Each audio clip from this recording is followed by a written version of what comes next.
You're in a relationship and you feel stuck, almost like addicted, going back to that person over and over. You're not sure, how do I get out? What is going on? Why do I feel crazy? Why do I feel obsessed? Why do I know that this person is toxic for me, but I still love them? I still care about them. I still want to be with them, even though they hurt me.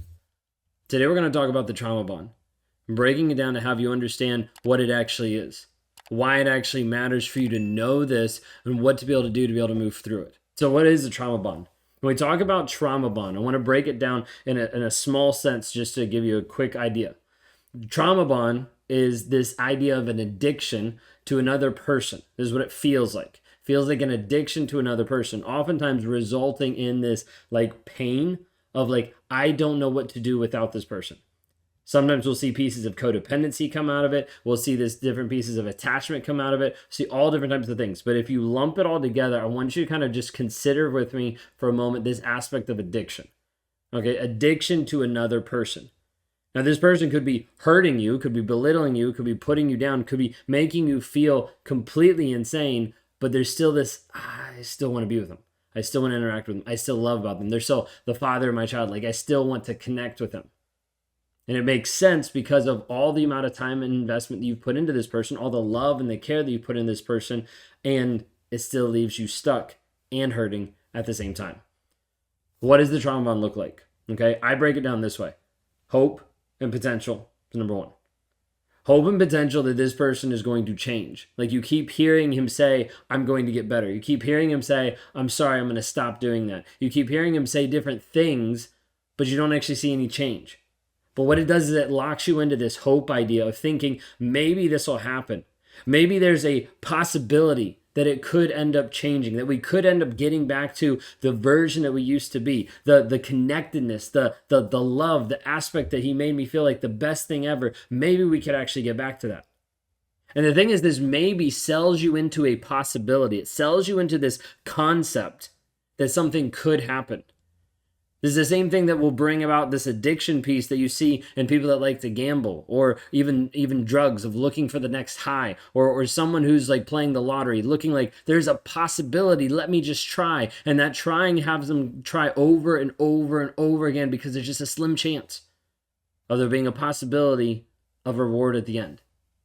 People will work a ton harder for a possibility, for a chance, for something to possibly work out than they will for a sure thing.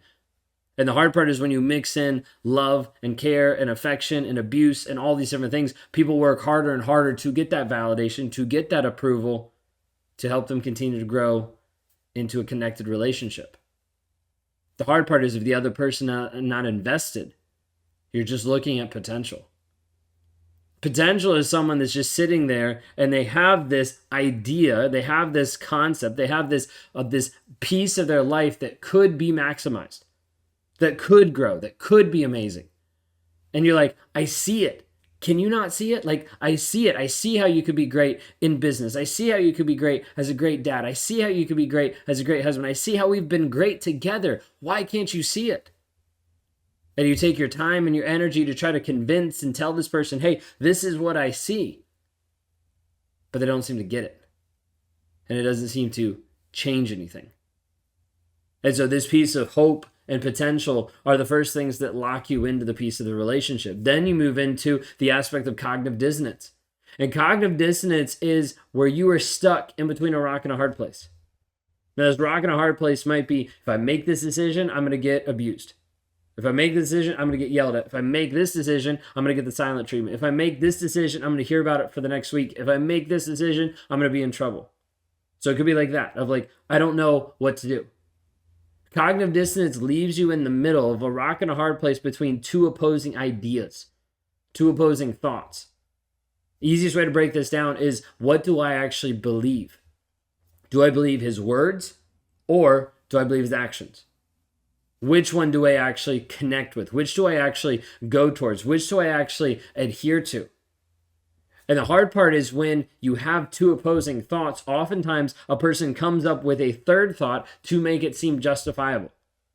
Well, he's just struggling with his communication. Like he's just going through a hard time. Like he's just emotionally immature, and as a result, he just hasn't grown past this yet. We just haven't figured it out. We just have communication problems. And oftentimes when you look at that at a glance, it seems like it could be a real possibility. Until we start looking at the actual facts of the situation and realize it doesn't even match up. Even if he is emotionally immature, the aspect of what are the facts of how he's treating you, he's abusing you. He's being rude. He's being mean. He's belittling. He's discounting your feelings. He's yelling. He's screaming at you. He's gaslighting. He's doing all these different things. These are facts.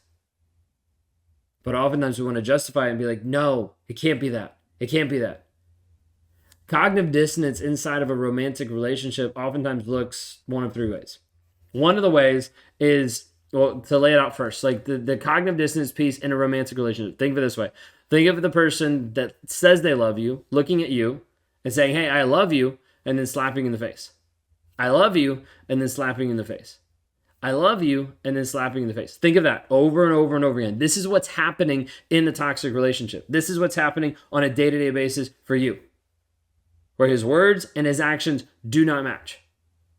And over a period of time, it will start to sell you into a certain lie, into a certain belief that will leave you stuck. One of those lies would be this aspect of worth. And you start to tell yourself, I'm not good enough. I'm not good enough because of how he's treating me. Because he says he loves me, but he's hitting me. He says he loves me, but he's abusing me. So it must be me. It must be that I'm not good enough because of how he's treating me. That's one of them. The other one is the aspect of like, this must be the price that I have to pay. When you drive and you get to an interstate that has a toll road, you're like, well, this sucks. Like GPS didn't route me a different way. I guess this is just what I have to do. Whether you like toll roads, whether you don't, either way. And you have to go through this toll to be able to pay a price, to be able to pay whatever tax or levy on the road, to be able to maintain the road or whatever else they use it for. And you go through because you're paying a price to be able to move from point A to point B. And so you think inside the toxic relationship, this is just the season of life I have to go through. This is the things I have to give up or have to change about myself or I have to pay to survive, to get to the love that's there, to get to the version of us that actually was connected, that had that hope, that had that potential. And you start to sell yourself into the idea thinking, this is just the price I have to pay. This is the toll I have to go through in order to get to the version of us that I used to have. The version of us that we used to be. So you sell yourself into that. And with this cognitive dissonance piece of, I love you, and then slaps you in the face, I love you, and slaps you in the face, it starts to tell you these things, that this is all you're worth, that this is the price you have to pay. And that this is what love is. Oftentimes having you think this is the version of love that exists.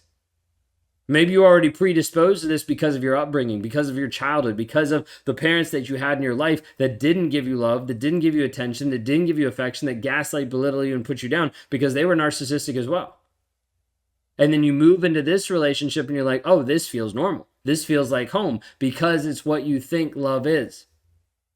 And it's a difference in the description, the definition of love, but for you it seems normal.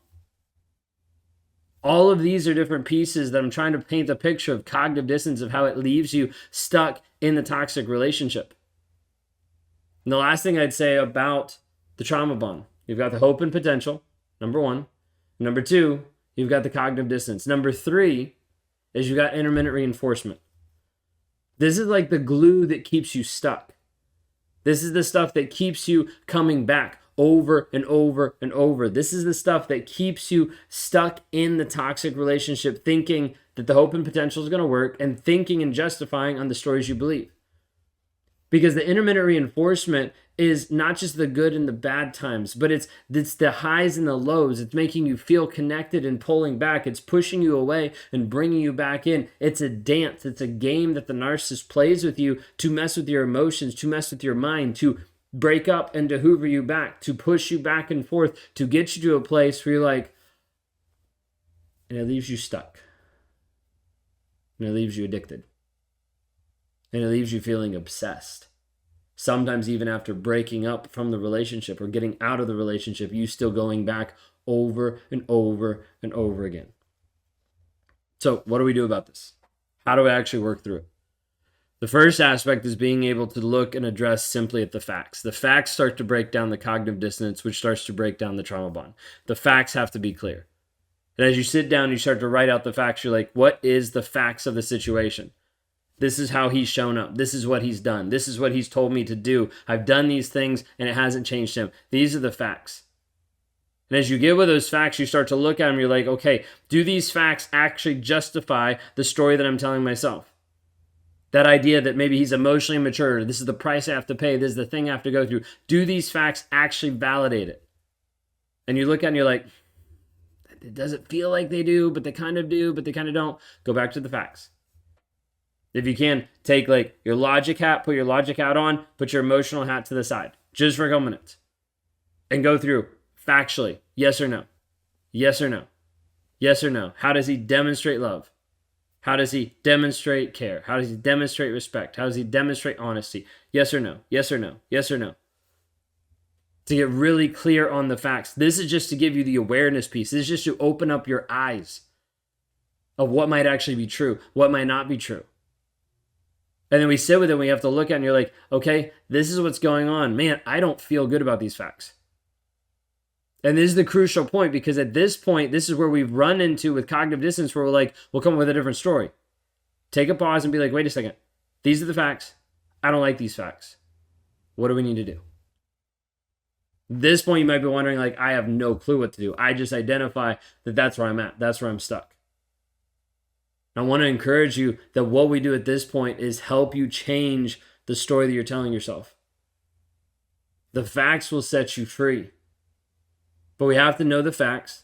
We have to see how you feel about them, and we have to make a decision for you to choose a different path than what you've chosen. For you to choose a different reality than the one you're believing that's not validated by the facts. This is how we help people rewire the story that they believe, the story that leaves them stuck in the toxicity, and ultimately get them free from the toxic person, mentally, emotionally.